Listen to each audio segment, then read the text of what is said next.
Welcome to another segment of the Future of MedTech Opportunities, or FOMO. And this week, we're going to be talking about democratizing MedTech innovation. And I'm so thrilled to bring in our special guest, Mike Monovoukas, co-founder and CEO of AcuityMD. Mike, thanks so much for joining us. Kayleen, it's great to see you again. Great to be here. What got you interested in MedTech innovation and in particular, democratizing MedTech innovation? What spoke to you? Kayleen, my first startup was a medical device company, and I just remember stitching together all these different data sets, doing research on the FDA website, and really trying to build a case for why this technology should exist to convince investors, but also to build relationships with prospects and learn from the market. And I remember this one moment at the Brigham and Women's Hospital here in Boston, where I was set up on a call with someone who did not want to meet with me at all. She was doing someone a favor, and I was in the lobby of the Brigham with the prototype of the product in my pocket. And I'd done a lot of research on the Brigham, their outcomes, the clinical studies they were enrolled in, and I was able to bring all that research into the conversation and really tailor my pitch about this new technology, to personalize it to what they were going through and to build empathy with the clinic there. And ultimately, my startup failed. But that relationship taught me a lot, not just about the commercial side, but also about the product development side and the clinical needs that clinician was facing. And so that moment really lit a fire under me. What if we could automate that level of preparation, research, data manipulation and insights for every entrepreneur, rep, rookie or veteran, to forge deeper relationships in the medtech industry faster. And that vision is ultimately what became AcuityMD. Okay, so this is what led you into AcuityMD. So can you take us through maybe some of those challenges, like in that one experience and other experiences that you feel have really impacted how innovation is being developed today? And in a sense, what exactly is broken when it comes to medtech innovation? So it's really expensive, really time consuming to get new products approved, get new products out to market. And I think for decades, medtech innovation has historically been run as sort of this top-down relay race where you've got R&D teams that are really investing deeply into these breakthrough devices and true innovations, and then sort of pass the baton over to commercial teams once the FDA approves the product. And that, in premise and, on paper, that handoff is really clean, but it's really messy in reality. And actually a lot of insights that could be used for innovation are kind of lost at that juncture from, R&D to commercial. And, the point I always like coming back to is that every day, sales reps, hundreds of thousands of sales reps across the country have thousands of conversations with surgeons, nurses, supply chain leaders. They are constantly out there in the field observing what's going on, how care is being provided today, what the gaps are. And so buried in those chats, buried in all that insight are the next big ideas.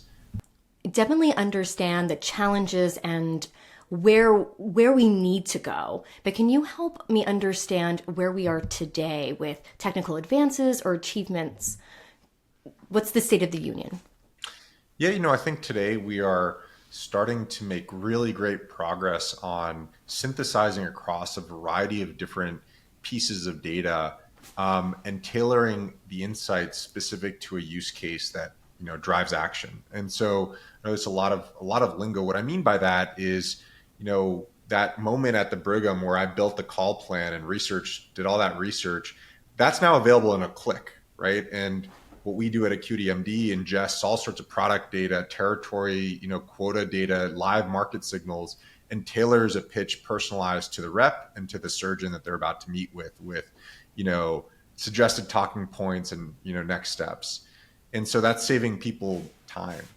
And I think that type of insight, connecting data and tailoring it to a use case or a workflow, is where we are today. And we have our, call planning is one use case. The other one is understanding referral pathways all across the care continuum. This is really difficult and messy data because it's longitudinal to really visualize. But it's really important for medtech commercial leaders to understand who influences, the patient pathway and, where along that care pathway is there a greater need to educate on the benefits of a new technology? So it's another area where there's all of this data, and how do we like package it and make it insightful for end users to, drive access and adoption of their technologies. And the third area that I think all this data is, we're sort of tailoring it to use cases around understanding cross-sell opportunities, but also white space opportunities within a company's product portfolio, and really serving those up, crunching through all sorts of different data and serving those up for strategic decisions like, hey, should we buy a product that fits into our product portfolio and, broadens it? Or should we have two of our business units collaborate to say better serve an ASC that has a broader need for products and a broader need for surgical specialties? So that's a lot of progress. And it feels like we're at a pivot point now. What could we see or expect maybe in the near future? Let's call it like 2 to 3 years. What could we expect to see? The initial sort of phase zero is you have all this data. How do you make it insightful and easy to understand? That's actually where the name Acuity came from, the ability to see and understand things easily and clearly. And so that was definitely phase zero. I think where we're at now with the AI technologies that are emerging is that, across not just commercial, but R&D, quality, and regulatory teams, we're going to see a massive automation of the administrative drag that weighs on these individuals across the function. So these are things like automating CRM updates, or automating analytics or business insights, or auto-generating FDA documentation. And obviously humans are a core part of, review and making sure that, all that information is accurate and the AI system isn't hallucinating. But a lot of the heavy work and the administrative work, I believe in the near term will be handled by AI agents, which will free humans to do what they do best, which is to form strategy, build relationships, look around corners, plan and relate to one another, and really build those frontline relationships that matter in learning from the market.